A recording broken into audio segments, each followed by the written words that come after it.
How many of you, if you're honest with me, do you know you have these choices and these areas in your life that you want to try to move towards? You know that you want to try to change. You know you want to face some of these struggles, but fear sometimes paralyzes you. Anybody in here?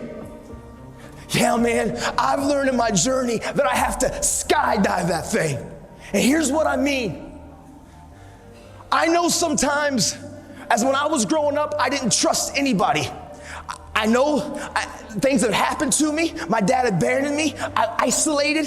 And I always said, if I find the perfect person that I can count on, if I find the perfect person that I can trust, then I will.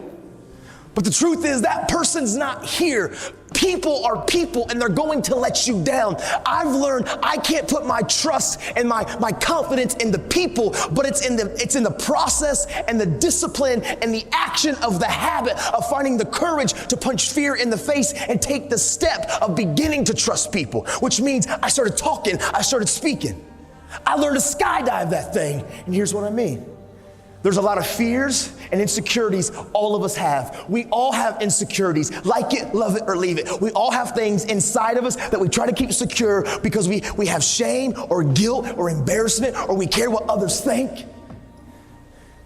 I've learned to skydive that thing. Last year, a bucket list that I've always wanted to do. I've always wanted to go skydiving.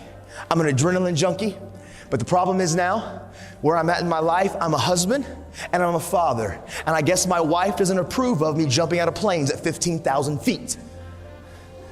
So I thought something that I've always wanted to do, I was never going to get the opportunity to do.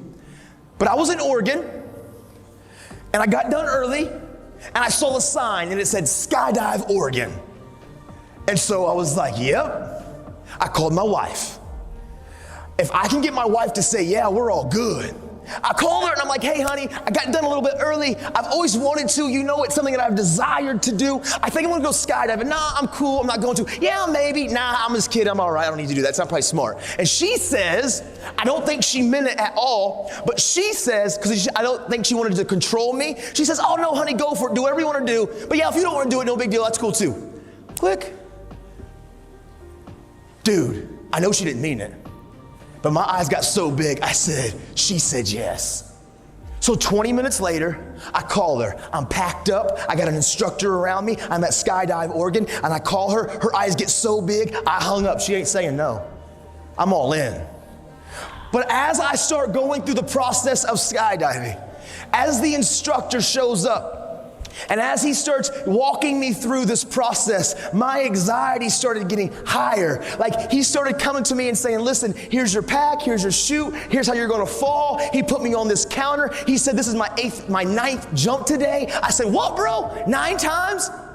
Do you pack your chute? He said, every time. I said, so you packed your chute 9 times today? Are we gonna test the odds? Are we good? We're cool on one more? Did you get tired? Did you miss a fold? He said, nah, bro, it's cool. He showed me how he did it. Dude, my anxiety, it's getting higher. This little ratchety plane lands. Ratchety. He said, all right, bro, let's get in. Whoa! He's from Oregon, so he's already kind of weird and a hippie.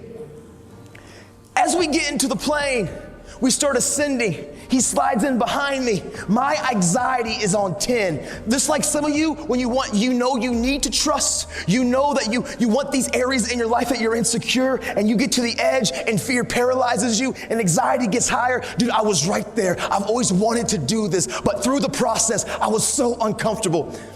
As we get to 13,000 feet, he said, listen, bro, we got 6 connectors. 1, 2, 3, 4, 5, 6. I'm gonna connect this. I'm gonna hit all 6 3 times. Do this. Woo, you're gonna do it. You know, I know, we're secure. Skydive Oregon.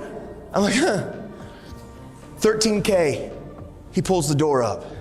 He says, listen, the free fall is only gonna be about 30 to 40 seconds. I want you to experience this moment. So we're gonna scoot to the door. We got 2,000 more feet of climbing. As we scoot to the door, and as we begin to get to that place, I want you just to lean out of the plane. I'm holding on, and I'm like, no! He said, okay, now we're there. Here's the next piece that I want you to do. I want you to take the bottom of your feet and touch the bottom of the plane and hang there. I got you. And I'm like, no! Dude, I was terrified. In that plane, which was the safest place that I could have been, I've never felt more anxiety and fear in my life, even though I've always wanted to do it. But soon as I trusted the process, and soon as I trusted the community of those entrusted to help me learn to skydive, as soon as he got to that place at 15K and he said go, and I took that step, and we skydived that thing. All the anxiety, all the fear, it evaporated. As I free fell and I saw Mount Hood and Mount Rainier and Mount St. Helens, I've never felt more on top of the world. There's a lot of you in here that you struggle with trust. Fear has paralyzed you. You know there's areas in your life that you want to change, you need to change, but man, you get to the very precipice at that door and you run back because it is uncomfortable, and I need you to know change is uncomfortable. I've learned to skydive that.